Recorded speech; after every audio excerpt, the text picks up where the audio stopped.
Hi, this is Katie Kapler, and I am going to give you a quick tour of our product InScribe. So InScribe is designed to help organizations scale the academic support and collaboration that takes place around their content. And it does this by allowing classrooms and institutions to build repositories of the conversations, the questions and answers, and the supplemental material that is often shared around and outside of your existing digital curriculum. And by building these digital repositories of this information and knowledge, it allows them to be shared more broadly, let's say, with individuals across an institution or over time, term over term and year over year. So a larger group of students and educators can benefit from the interactions and the work that was done, in the generations previously. So let's take a look at how it works. So our starting place here is Canvas. InScribe is really designed to integrate alongside your existing digital curriculum. So generally speaking, the LMS is our launching off point. We integrate via LTI, and there's a lot of options and flexibility in that integration. We can be here in the left-hand nav. There are some ways to place InScribe natively in the content as a launch point. When you launch, we can launch full screen in a new tab, or we can launch inline in the experience of Canvas, all things that we would work out during the implementation process. For the purpose of today, I'm going to show you what an inline integration looks like, and then at the end, I'll show you what the full screen view would be like. So Alyssa is I'm logged in as Alyssa, who's a student in American government, and she's working on her civil rights content. So let's say that Alyssa had a question about civil rights, and it just wasn't answered here in the learning material. So what she would do is she would launch InScribe, and that's going to give her access to some additional materials. The first thing you'll notice is that InScribe understands the context that Alyssa came from. We can pass that information through the integration, and what that does is it allows InScribe to pre-filter the resources that it's giving back to her based on that topic area. And now she doesn't have to go hunting through, hundreds and hundreds of resources to find the things that are most likely going to be relevant to her. In this case, everything below is related to civil rights and civil liberties. On the left-hand side are conversations or the questions that other students have had and the answers that have been provided. On the right-hand side are the supplemental resources in the knowledge bank that have been shared. A supplemental resource could be a web page or a video or an article, anything that somebody feels is helping to explain the content in the core learning or maybe extend that learning a little bit. So the idea here is that by providing these repositories of information, it's likely that Alyssa can find the answer to the question that she has without seeking additional intervention from her instructor. Let's say her question was about poll taxes. She could jump in here and see this question and find two responses. One directing her to an external website and another directing her to one of the pieces of content in that supplemental material in that repository. And she can give feedback about whether those responses were helpful to her or not. Similarly, Alyssa may have, let's say, had a question about the Supreme Court and how it was interacting during the civil rights era. And here is a supplemental video that someone's posted talking about Thurgood Marshall and his role during the civil rights time. So again, she can indicate whether this piece of content was helpful to her or not, and that information will flow back to the author and also is visible to the instructor and the institution who has access to this information. And of course, not every question is going to be answered by the content that's already here. So let's say Alyssa already looked through all of this content and she really couldn't find the answer to her question, which is, why do you have to be 18 to vote? In this case, rather than look at more resources, she's going to post that question to the community. Why do you?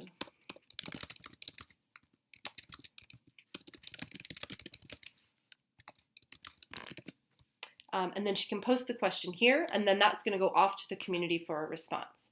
So I just want to pause for a second and talk a little bit more about where this content is coming from, who's responsible for the generation of this content, and who has access to see it and interact with it. So the first thing I want to talk about are the capabilities and the rights in the system. So there are three main things that you do in InScribe. You can ask questions, you can answer questions, and you can contribute new content to the knowledge bank. And it's really up to you to decide which populations of users can do what. So on one extreme, you may say, all right, students can only ask questions, but only educators can answer questions or add content to the knowledge bank. On the other side, you may open everything up to everybody. So students can not only ask questions, they can answer each other's questions, they can share resources in the knowledge bank if they find something. So again, it's up to you and what's going to work best for your population of users. The other thing to consider is how broad you want your community to be in both, I say in both time and space. So InScribe connects individuals in what we call a community. And think about a community as the group of users that have the ability to view and interact with this content here. A community could be as narrow as an individual classroom. So one instructor and their students. And so everything that Alyssa sees here are things that have been generated by her classroom of participants. But a community could also be much bigger. So let's say there were 10 sections of American government at the institution. The community may encompass all 10 of those sections, so all the students and educators. In that case, the content Alyssa sees here is not just going to be stuff generated by her classmates, but any student or educator across those sections.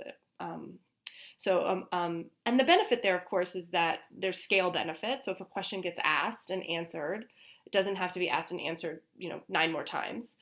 But also it gives students visibility into how other students are thinking and interacting and working that they may not get a chance to interact with every day. So it gives them kind of a broader visibility around a topic area. That's the space sort of axis. The time axis is how long you want the content here to persist. So you may decide you want everything to expire every term and every group of students starts fresh. Or you may decide that you want certain questions and resources to persist each term. So when the next set of students come in, they already have a repository of Q&As and content that they're able to work from, and then they're adding and contributing to that over the course of the semester. So again, these are dimensions that you can kind of think about and play with, and it probably depends on the context of the class and the topic and the student body or the educators that you're working with. So when Alyssa posts this question, it's going to go to the community that you've designated and be available for answering by the users that you've given those rights to.